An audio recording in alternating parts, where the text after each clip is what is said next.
This is 5 on your side at 10, Decision 2022 coverage of election night. Good evening. I'm Mike Bush. And I'm Ann Allred. The polls closed just 3 hours ago and results are pouring in. We have live team coverage with crews and cameras across the region covering the big races here at home. Let's start with the race for Missouri's U.S. Senate seat. You just heard from him. Republican Eric Schmitt has been declared the winner, beating Democrat Trudy Busch Valentine. Schmitt will replace the retiring Roy Blunt. Just minutes ago, both candidates addressed their supporters. Justina Cornell is with the Busch Valentine campaign near downtown. Here's Holden Kerwicki, who's live at the Schmitt campaign party at Westport Plaza. Holden. Well, Ann, Eric Schmitt has addressed a raucous crowd out here tonight. They're obviously excited about his big win. Now they're looking forward to what comes next. Schmitt said that his victory tonight actually sends a very big message to President Joe Biden and the Washington establishment that the people of Missouri are ready for a change. He thanked his family and touched on a number of different issues that have impacted this race all across the state before thanking his supporters not only for coming out here tonight, but going out earlier today and casting their vote.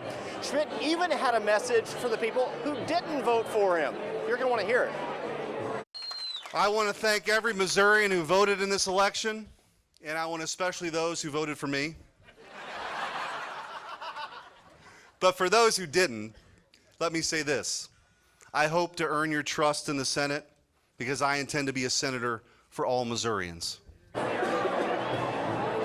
Now, even after his victory speech and during, actually, Schmitt continued his rhetoric that he had before the race, where he contrasted himself as a boy from Bridgeton against a billionaire heiress. We're actually going to go over now to Trudy Busch Valentine's campaign, where our Justina Cornell is standing by. Yeah, Holden, we also just heard from Trudy Busch Valentine about 30 minutes ago, and she was emotional with tears in her eyes, and she says this was not the ending that she had hoped for. Now, she also says it's easy to feel discouraged right now and hopeless, but they made great strides in this campaign. She says their work mattered because they reached so many Missourians. Busch Valentine had a message for younger folks saying change doesn't happen overnight and to keep pushing for that change. Now, she adds, I'm never going to give up on Missouri, end quote. And Busch Valentine also had a few words for her opponent, Eric Schmitt.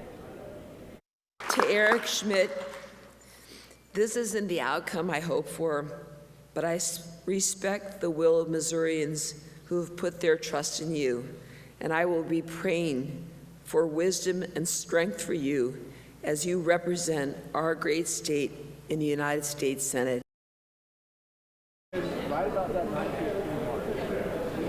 Now, Trudy Busch Valentine stuck around after her speech, hugging those who came to support her and shaking their hands. So she stuck around for quite a bit and thanking them, and she says she's thankful for the support. We'll send it back to you all in studio. All right, Justina, thanks. A U.S. Senate seat up for grabs in Illinois. The race was called right after the polls were closed. Early on, incumbent Tammy Duckworth easily beating Republican challenger Kathy Salvi. And the race for Illinois governor was called early tonight. Democrat J.B. Pritzker won a second term, beating down state Republican Darren Bailey.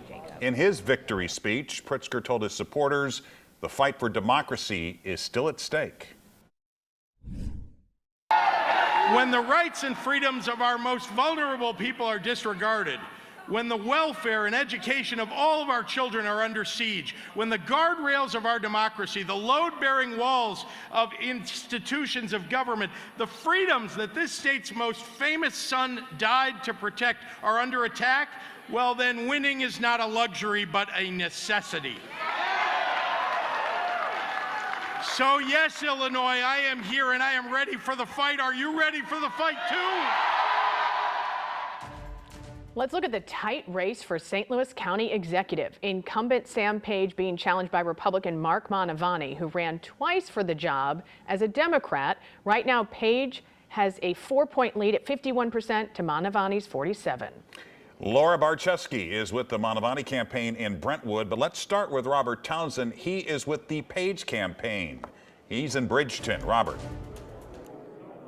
Hey there, Mike. Right now, Sam Page and a lot of supporters are happy about those numbers that they're seeing. I'm going to step back, and you can probably see him just in the crowd there. He is keeping a close eye on the numbers. Again, numbers that are right now pushing Page to a possible victory. You can see about 200 supporters have packed the Machinist Hall here in Bridgeton. The 57-year-old St. Louis County executive is here with his wife, Jenny, and two of their three sons. St. Louis County Prosecutor Wesley Bell is also in this crowd to show his support.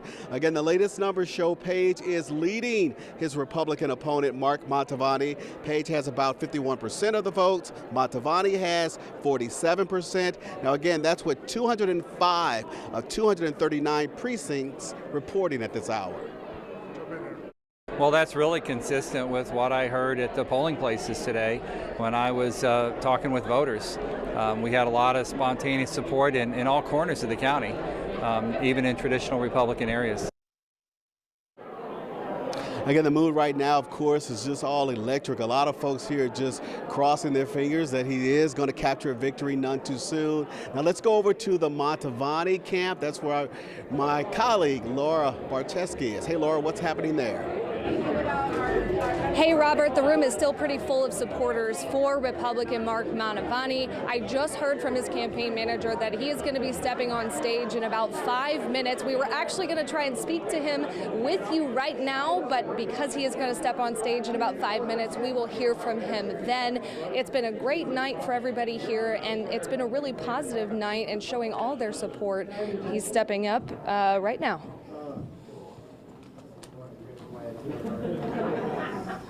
Well, look, there's still some votes outstanding. All right, but it appears to me that this isn't going to happen for us tonight.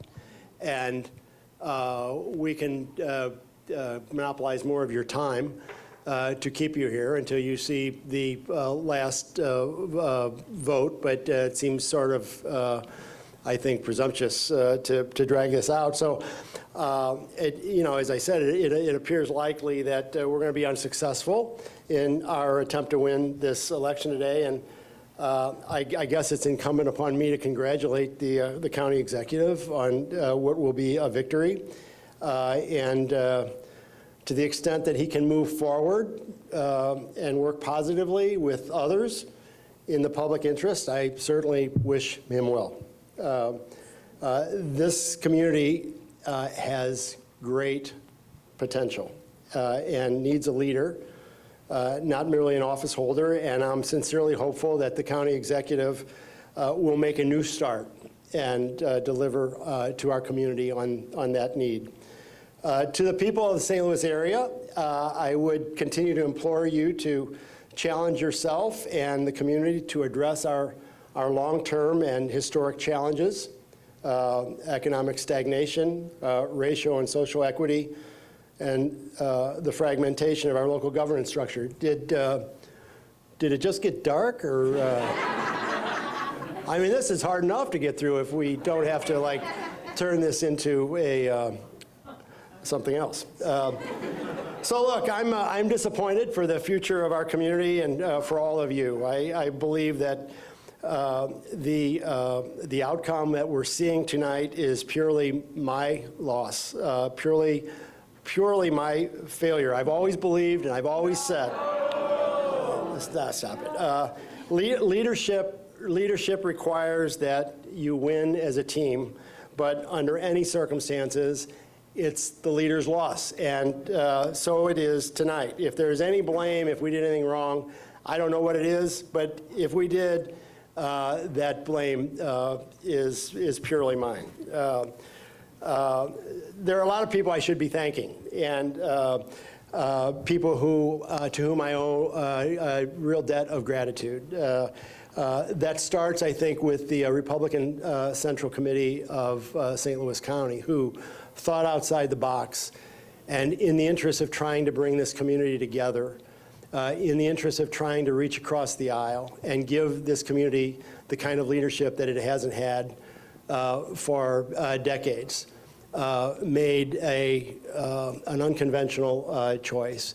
And to Renee Artman and the members of that St. Louis County Republican Central Committee, you will always have my affection Third and time my was not the gratitude charm for giving me the him. opportunity. He ran You guys twice have against been Sam Page as a terrific. Democrat, crossed You over have to stuck be a by me Republican, and was through thick and thin, unsuccessful and I tonight. will, Conceding to never- Sam Page. never forget. A special election tonight in St. Louis City to select a new president of the Board of Aldermen. Both Megan Green and Jack Coder are looking to replace Lewis Reed. He resigned along with 2 other aldermen over federal corruption charges. And Green has declared victory tonight. Mercedes McKay is with Jack Coder's campaign, but let's go to Sarah Maki with Green supporters in the Grove. Yeah, it is a historic night here in the Grove because we're hearing about the way that this has really given the green light for progressives in the city. We now have females leading both the mayor's office and the president of the Board of Aldermen. We have Mayor Tashara Jones talking behind us about it, so we're going to take a quick listen. Occupying these seats.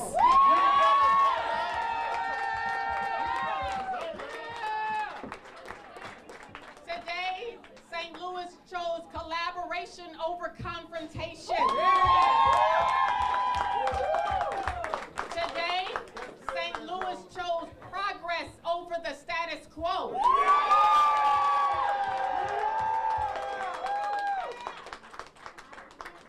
Nobody gets here by themselves.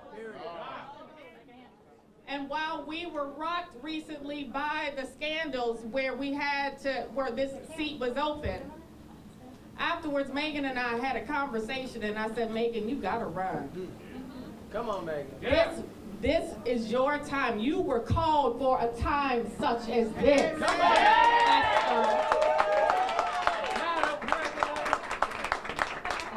So now we get to say, Madam Comptroller, Madam Mayor, and Madam President.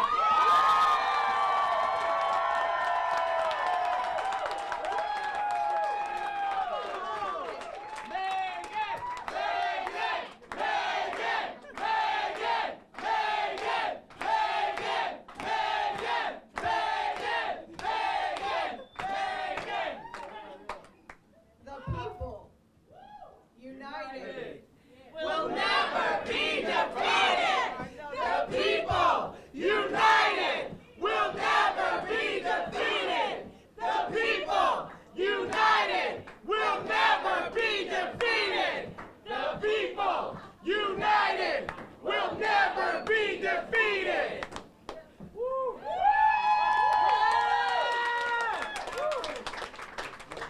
Those words are so true. So true. Come on. The people won tonight. We were outspent, but we were not outworked. We showed that a campaign run on hope, a campaign run to make a city that works for everyone, beats a campaign run on fear. And that is the outlook for our city, is to build a city that works for everyone. Where we have public safety that works for everyone, that's real public safety. That we're investing in the people in this city, because we can't have a city without the people who live here. So many who have been left out, who have been left behind, who have seen their communities deteriorate over the ages. While certain areas of our city are prospering and other folks are saying, what about me? What about us? You know, no more of that. Because a city can only be as strong as its weakest part. And if we are not investing in all of us, we're really investing in none of us. Right? Madam President. Madam President. Madam President.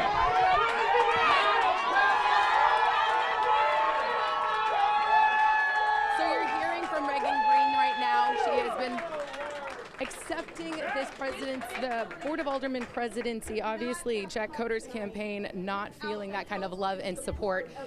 So we want to send this back to you because we're going to try and catch some more of this speech and bring you more of it later on today. But obviously, a very joyous, very enthusiastic, very riled up crowd out here tonight because they are looking forward to a united progressive party leading both in the mayor's office and for the Board of Aldermen presidency. Mike, Ann. All right, thank you, Sarah. Sam Page So is enough of the coming out with results his are in that victory we speech. can, Let's listen in. Predict the outcome with some certainty.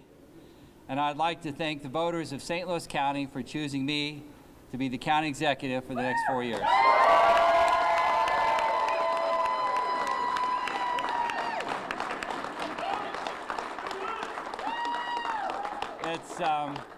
It's really been a nonstop campaign since 2019, or it seemed like a nonstop campaign since 2019, and that's what it's been. But I'd like to thank my staff, my volunteers, my supporters for their loyalty and their hard work through 4 campaigns. We tried that. On the bottom. We'll be all right. Thank you. And I'd also like to thank the toad that starred in my campaign ad.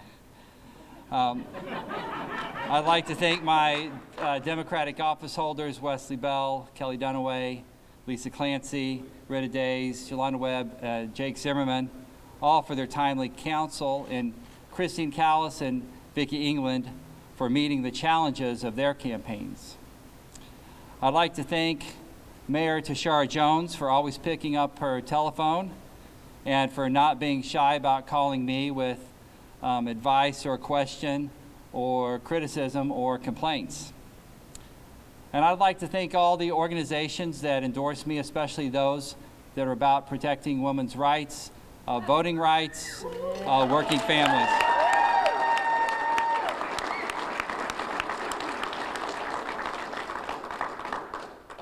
I'd like to thank my sons for their advice, solicited or otherwise, on digital media, social media platforms, and I did promise them not to do a TikTok video, and I kept that promise. And I would particularly and sincerely like to thank Dr. Jenny Page, the star of my best ads and my own best life. Thank you, Jenny.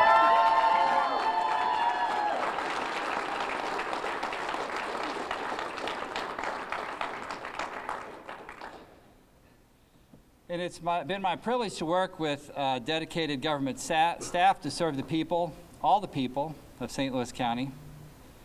And we have, as I ask voters, to remember our accomplishments, and we've had a great deal. Our economy is stronger and growing again. Our municipalities and neighborhoods are safer than they were 2 years ago, and our 2 new police stations have broken ground. Our government employees are better compensated and more appreciated. Our parks are better cared for. Our awareness of our legacy of environmental challenges is higher, and our demand that the U.S. Department of Energy step up and help us is more urgent. Our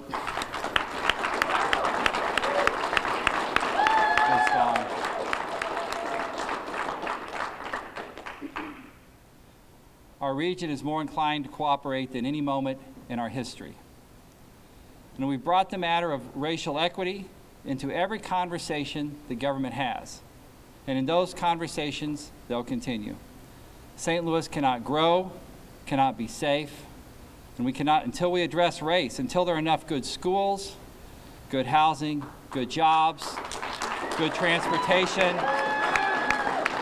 good child care, and good retirements for everyone, regardless of where they live in St. Louis County. So the conversation will continue. And words must turn into change, particularly in North County. Hear, hear.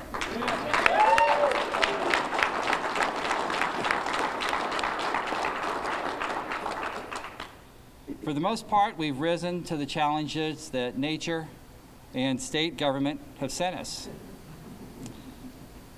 A thorough review of our county police department and a deliberate broadening of our public safety responses have made us better prepared to address the public health crisis that's been created by an unrestricted flow of guns into our community. But we need national gun laws, we need red flag laws, and we need background checks for all gun purchases.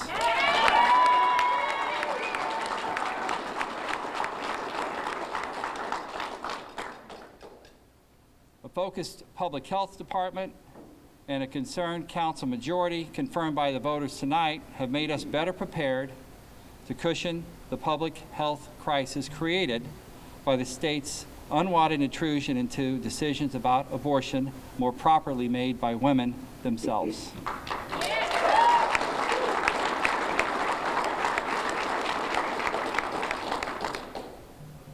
But we do need a national law guaranteeing access to quality reproductive health services for all who seek it.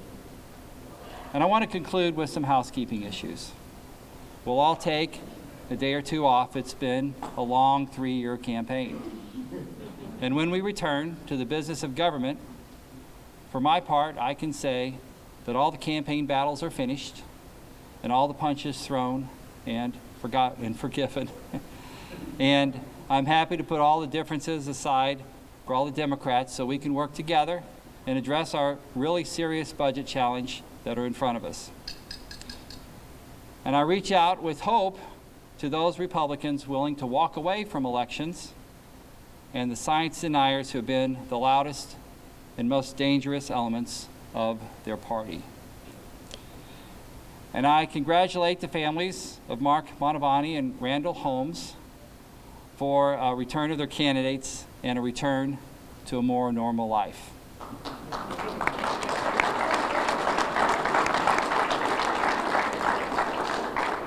And I want to thank the machinists for hosting us here again tonight.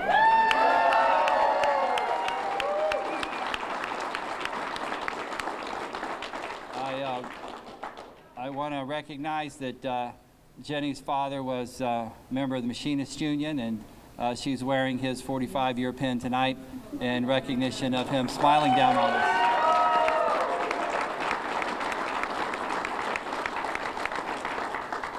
And that's all for now. Thank you for being here tonight. Sam Page wins re-election as county executive. It was a tough road to hoe for the Republicans. There hasn't been a Republican county executive in St. Louis County since H.C. Milford back in 1991. And a reminder, all of tonight's results are running at the bottom of your screen. You can also text the word results to 314-425-5355. We'll send you a link to our up-to-the-minute vote counts at ksdk.com. And coming up, how Missourians voted on legalizing recreational marijuana in the Show Me State. Plus, the big races on both sides of the river for the control of Congress. Quick break. We're back in less than 2 minutes.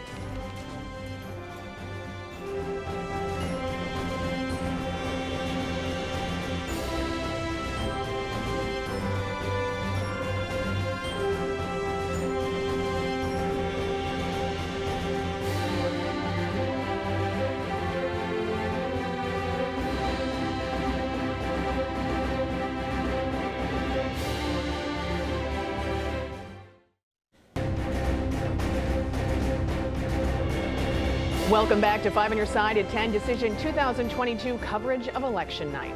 Legalizing recreational marijuana in Missouri was on the ballot. Amendment 3 also forgives nonviolent marijuana charges. And right now, the measure is passing 52.8% to 47.2%. Our Brent Solomon is live tonight at Ballpark Village, where supporters have gathered. Brent. Mike, and I tell you what, we got here as soon as the polls closed this evening around 7 o'clock, and that's when all of the Amendment 3 supporters began pouring into where we are right now, Ballpark Village. And for the last few hours, they've been watching very closely as the numbers come in, as the results come in. Of course, we're waiting on the entire state of Missouri right now, but Amendment 3 supporters say they are liking seeing what they're seeing at this hour. Go ahead and take a look at your screen right now. I want to give you a closer look at that watch party. Again, that began shortly after 7 o'clock here at Ballpark Village. It brought out several medical marijuana dispensary owners from across the state. And they're hoping that they will soon have the opportunity to sell marijuana to people who don't have a medical reason to use it. And if this amendment passes, even more business owners will get the opportunity to sell recreational marijuana. Just moments ago, we heard from the campaign director for Amendment 3, who is now reacting to how voters have decided today. We're up right now statewide, but the places where we're losing, we're still holding it pretty tight. Then the places where we're winning, they haven't reported a lot of their votes yet. So the pattern of where the votes are coming in looks very positive for us. We're going to pull this thing out. We'll have to wait to see. It's not done until it's done, but things are looking positive.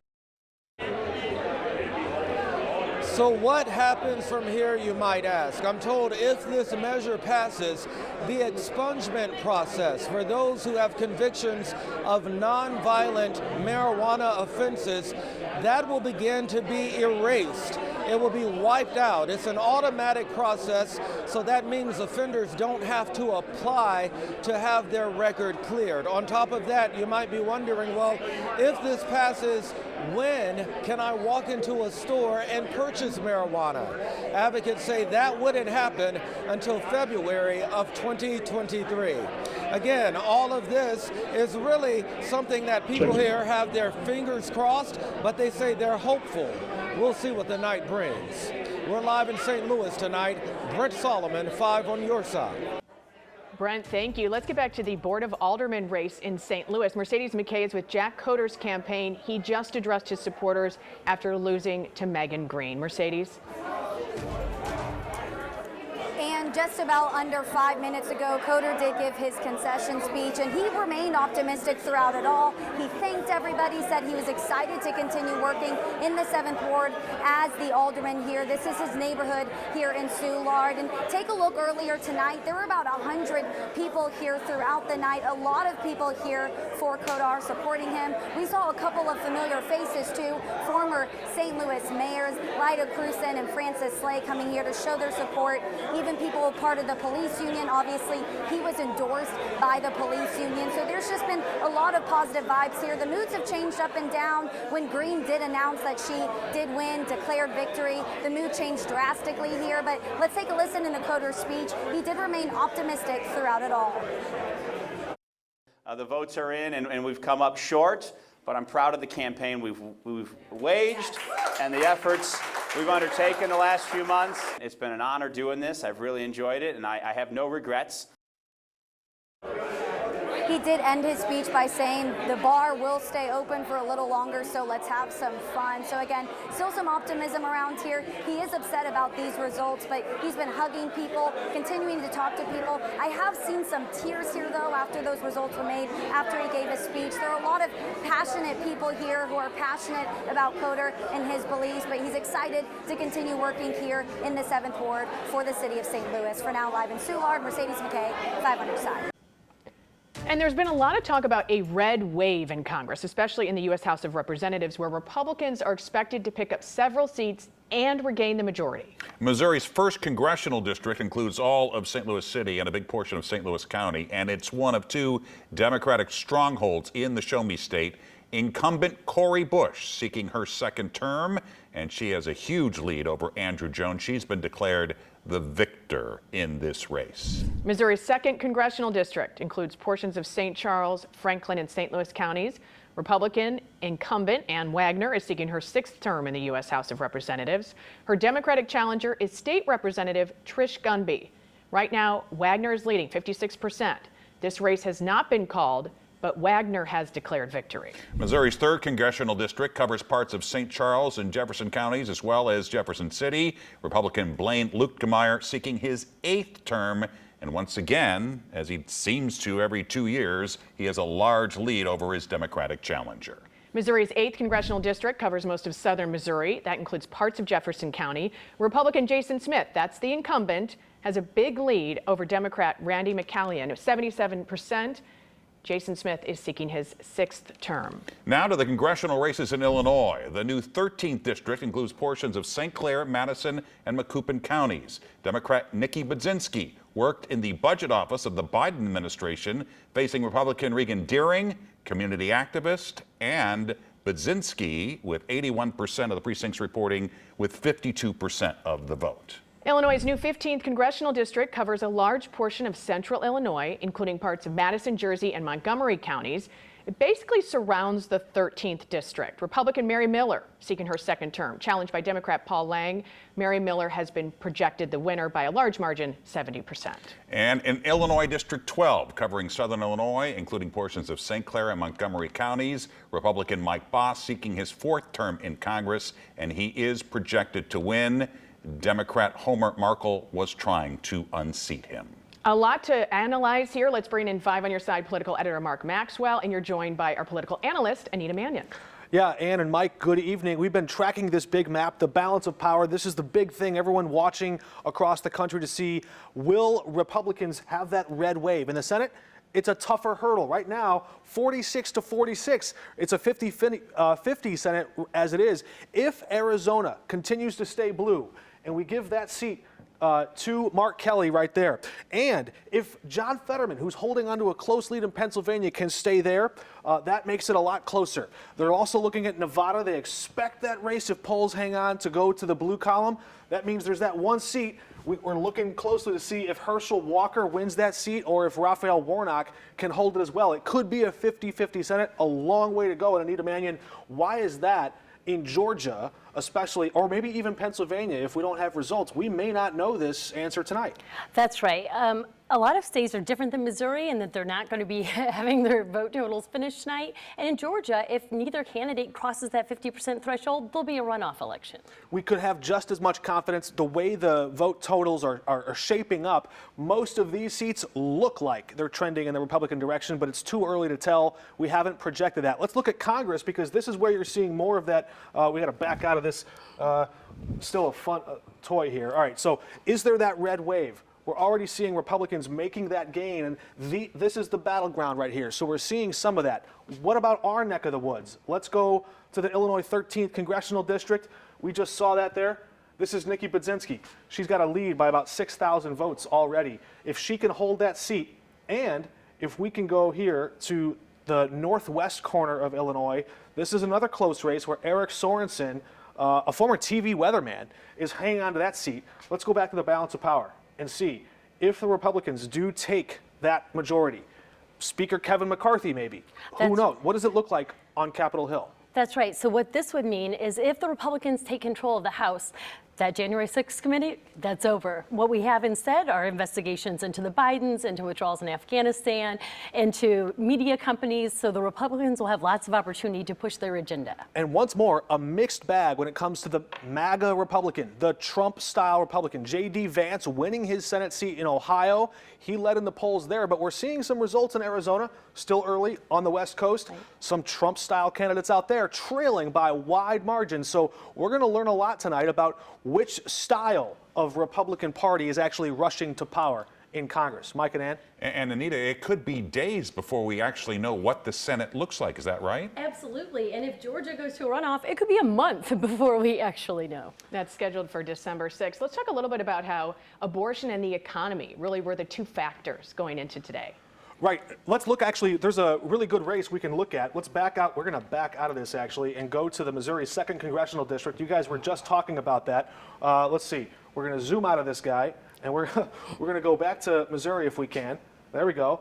And if we can go to the 2nd Congressional District, look at that. Okay, so earlier in the evening, this part of St. Louis County was actually in Trish Gunby's category, but now we're seeing she's trailing by almost 10,000 votes there. That was the territory, the turf, where there was a lot of votes, and Trish Gunby was hoping that the abortion issue was going to help her run up the vote count there. How did Ann Wagner beat her? She didn't give her any oxygen. She didn't debate her. She didn't boost her name ID. And Anita, you pointed out on our digital stream earlier, that cutthroat strategy just didn't really give her much room to build into that lead, that area where she needed to win. Yeah, it's the same strategy Wagner used in the last 2 cycles, but actually this is a new district too that's been gerrymandered to be even more favorable to Republicans. Yeah, look at this. This is the power of the gerrymander. Look at what Republicans in Jefferson City did to shore up the defenses, the home turf, and give Ann Wagner. This was the last time she was on the ballot in 2020. President Trump and Joe Biden. You see how that shook out? Look at it this year. Look at how much it changes. She picks up all of Franklin County, a lot of St. Charles County, and a lot of Warren County. Red Republican rural areas to add to her margin of victory in St. Louis County if she hangs on to win. That would give Republicans that one more seat in the suburbs. And that was another area, not just the abortion and the inflation, but the COVID, the pandemic response in those suburbs. What did we see tonight around that issue? Yeah, and the area of St. Louis County that is part of this district is a little bit more Republican leaning. And certainly there are still folks who are upset about the COVID restrictions that happened in schools and small businesses, and they were eager to have their voices heard. When we look at that, Trudy Bush Valentine wins in St. Louis County by 61%. If Trish Gunby has any kind of numbers like that in the 2nd congressional district, might be a different ballgame.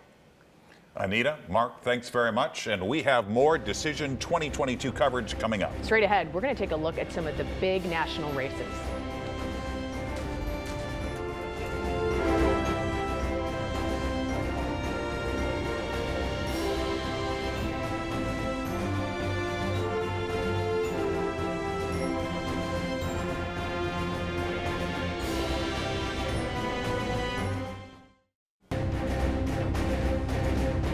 And welcome back to 5 on Your Side at 10, Decision 2022 coverage of election night. Tens of millions of Americans cast their ballots in what both sides agree is one of the most consequential midterms in recent memory. A critical night for Democrats, staring down the possibility of losing control of Congress. In the Senate, Republicans needed to gain just 1 seat to take over.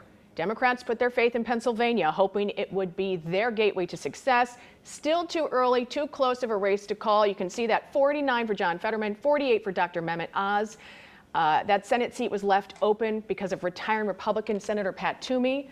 And the Republican candidate, Dr. Oz, the celebrity heart surgeon, grew to fame on Oprah. He was hoping to replace him. On the Democratic side, you have John Fetterman, who is the lieutenant governor right now of Pennsylvania. Another tight Senate race in Georgia. Republican Herschel Walker ahead of Democrat Senator Raphael Warnock. A key component here. Georgia is a runoff state. Anita was just talking about this. So if no one reaches 50% or more, there will be a runoff election on December 6th. There is a libertarian in this race that could take away a few percentage points, might play a role. It's not just control of Congress that's at stake in today's election. 36 critical governor seats were up for grabs, including in Arizona, where Republican Kari Lake's campaign filed a complaint to extend voting hours because of printing errors at 60 locations. A judge denied that request. A spokesperson for the state's elections department described the situation as minor because voters could still have their ballots counted. And Katie Hobbs is ahead of Lake right now. Still too early to call. Lake's a former TV anchor. She's been casting doubt on Biden's Arizona victory, and she made election integrity a big centerpiece of her campaign. This has become more of an issue because Katie Hobbs is the Secretary of State in Arizona, so her office is actually in charge of certifying election results. And some people were calling for Hobbs to recuse herself from her election duties, but she continuously refused. Let's go to Michigan. Democrat Gretchen Whitmer is ahead of Republican Tudor Dixon. 46% for Dixon, Whitmer with 51, so not a huge margin. Dixon also, much like Kari Lake, embracing those disproven theories about election fraud during the presidential election. Dixon says Whitmer didn't handle the COVID-19 pandemic effectively, hasn't done enough following the school shooting at Oxford High School. That was last November. And now to New York. The incumbent Democrat, Kathy Hochul, is the projected winner of a Republican, Lee Zeldin. This is a very interesting race because in New York State, Democrats outnumber Republicans by more than 2-1. But the entire time, this race was very competitive going into today, and then a bigger margin here. And President Clinton also stumped in with Hochul just a few days ago. Stay with us. More Decision 2022 coverage when we come back. All right, let's take another look at some of the bigger races tonight. First, the Missouri Senate race. Republican Eric Schmitt, he has been declared the victor over Trudy Bush Valentine. Schmitt saying his win signifies the people of Missouri want to move in a new direction. Incumbent Sam Page will serve as county executive again with a win over Mark Mantovani for 52% victory. And we want to give you a reminder that all of tonight's results running at the bottom of your screen. You can also text the word results to 314-425-5355. We'll send you a link to our up-to-the-minute vote counts at KSTK.com. Let's get to Chief Meteorologist Scott Connell with the weather first forecast, and enjoy tomorrow because then, wow, we got a few days of frozen. Yeah, you know, we really are making some changes here as we head towards the end of the week. Heading into the weekend, it will not feel like it has the last few days. We've been just a little above average. Tomorrow's going to be a whole different story. A few clouds rolling through the region tonight. Otherwise, it's partly cloudy around St. Louis. It's reasonably mild. Our average high is about 59 this time of year, and that's where we are. Here it is, almost 11 o'clock at night. Dew point's 41. We managed to get to 63 this afternoon. Temperatures tonight, upper 40s, low 50s. We'll see some clearing very late tonight. That sets us up for a pretty decent day tomorrow. Just a quick check on the tropics. This is Tropical Storm Nicole. It is going to impact Florida and the southeast coast over the next couple of days, likely to become a hurricane before it moves on shore north of Miami. Out west, still have the big dip in the jet stream. Look at the mountain snow, low elevation rain. It's a major storm system, a lot of cold air with it. That cold air is heading in our direction, but it's not coming here tomorrow.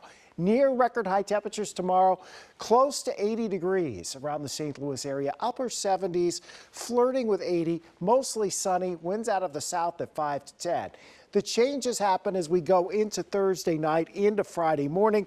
You have this big, strong front surging to the east. It just opens the door to cold air. Don't think we'll get a lot of rain with this, but we might have a quick shower. Come Saturday, we're talking about the colder air swinging in across the bi-state area. Near 40 will do it for the highs Saturday afternoon. Plus, you've got the gusty breeze most of the day, which means we will start with wind chills on Saturday morning in the teens. And Veterans Day is going to be cold as well on Friday. Temperatures will be dropping through the 40s most of the day, and the winds will be gusty on Friday. Next week doesn't look like it's overly active, but it sure isn't warm. Temperatures in the low to mid 40s. Stays chilly all next week. Are you ready for wind chills in the teens? I guess so. It's January. Grab your coat. It's not January. It's only November. But it'll early feel like November. it. Yeah. There you have it. 5 on your side at 10 on this election night. We're going to go back to NBC News for more Decision 2022 coverage. And we'll both be back at 11 o'clock with another local election update. You can get the latest also tomorrow morning on Today in St. Louis beginning at 4 a.m. Have a great tomorrow.